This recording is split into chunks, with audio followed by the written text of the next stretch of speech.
Halo semuanya, kembali lagi bersama aku, Erlangga, di channel informasi obat. Nah, sebelum mulai ke pembahasannya, jangan lupa untuk klik tombol subscribe dan share video ini agar bisa bermanfaat bagi kita semuanya. Nah, langsung aja kita masuk ke pembahasannya. Pada video kali ini kita akan bahas yaitu mengenai informasi obat atorvastatin.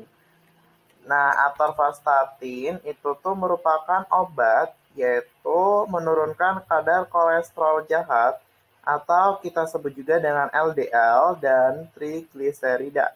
Serta dia tuh meningkatkan kadar kolesterol baik atau bisa kita juga sebut dengan HDL di dalam darah. Jika kolesterol dalam darah tetap terjaga atau dalam keadaan normal, maka risiko terjadinya stroke dan serangan jantung itu tuh semakin rendah.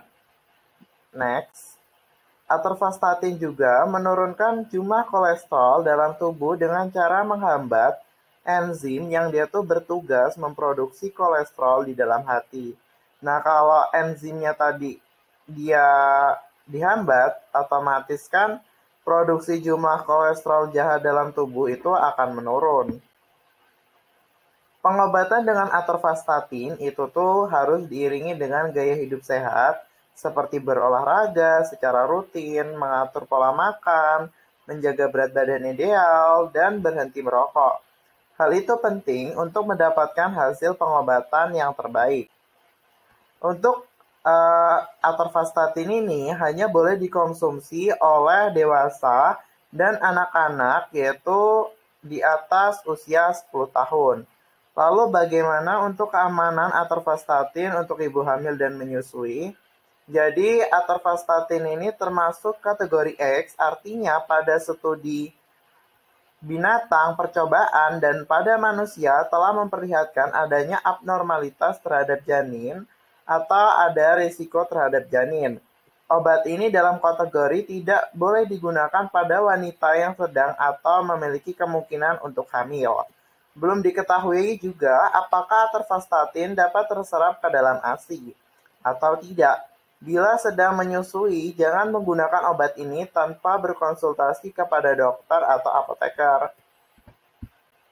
Selanjutnya, untuk dosis dan aturan pakai atorvastatin, jadi untuk dewasa itu dosis awalnya 10-20 mg satu kali sehari.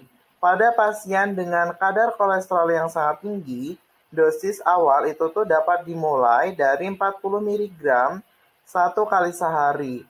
Dosis dapat disesuaikan dengan respon tubuh terhadap pengobatan dalam 2-4 minggu dan untuk dosis maksimal 80 mg per hari atau sesuai dari petunjuk dari dokter. Sedangkan untuk anak-anak di atas usia 10 tahun, dosis awalnya 10 mg satu kali sehari, dosis bisa dinaikkan setelah 4 minggu, tergantung juga respon tubuh terhadap pengobatan. Dan digunakan juga untuk mencegah penyakit kardiovaskuler pada pasien yang beresiko tinggi. Untuk dewasa, yaitu 10 mg per hari, dosis dapat ditingkatkan sesuai dengan kondisi pasien atau sesuai dengan petunjuk dokter atau apoteker. Berikutnya, cara mengonsumsi atorvastatin dengan benar. Yang pertama, kita harus mengikuti arahan dari dokter atau apoteker. Atau bisa juga kita membaca pada label kemasan obat yang atorvastatin. Nah, berikutnya telan tablet atorvastatin secara utuh dengan bantuan segelas air putih. Dapat dikonsumsi sesudah atau sebelum makan. Jangan menghancurkan atau membelah tablet karena dapat meningkatkan resiko terjadinya efek samping. Jika Anda juga menggunakan obat lain untuk menurunkan kolesterol seperti kolestiramin atau kolestipol, konsumsi atorvastatin 1 jam sebelum atau 4 jam setelahnya. Usahakan untuk mengonsumsi atorvastatin pada jam yang sama atau setiap hari. Apabila lupa mengonsumsi atorvastatin, segera konsumsi. Begitu teringat jika jeda dengan jadwal konsumsi berikutnya belum terlalu dekat. Jika sudah dekat, abaikan dan jangan menggandakan dosis.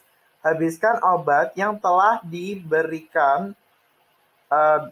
Jangan berhenti mengonsumsi atorvastatin tanpa seizin dokter. meskipun sudah merasa lebih sehat. Hal itu bertujuan untuk mencegah kemungkinan gejala muncul kembali. Nah, atorvastatin juga ini dapat berinteraksi dengan obat lainnya, bisa meningkatkan resiko efek samping atau menurunkan efek dari atorvastatin. Jadi atorvastatin ini dapat meningkatkan resiko terjadinya gangguan otot atau kita sebut juga dengan miopati dan atau rhabdomyolysis jika digunakan bersamaan dengan cilosporin, asam fusidat, ritonavir, intrakonazol, ketokonazol, clatrilmisin, eritromisin, verapamil, dan diltiazem, dan lain sebagainya. Selanjutnya, menurunkan kadar atorvastatin dalam tubuh jika digunakan dengan rifampicin, efavirenz, phenytoin, antasida, dan cholestypol. Selanjutnya, meningkatkan resiko terjadinya efek samping dari obat digoxin dan kontrasepsi oral seperti noretisteron serta ethinyl estradiol. Nah, untuk efek samping yang mungkin bisa timbul dari mengonsumsi atorvastatin itu bisa nyeri sendi atau nyeri otot, sakit kepala, hidung tersumbat, sakit tenggorokan, diare, mual, konstipasi, kembung, dan mimisan. Oke, sekian pembahasan mengenai informasi obat atorvastatin. Semoga bermanfaat. Jika ada pertanyaan, silahkan tulis di kolom komentar. See you, bye-bye.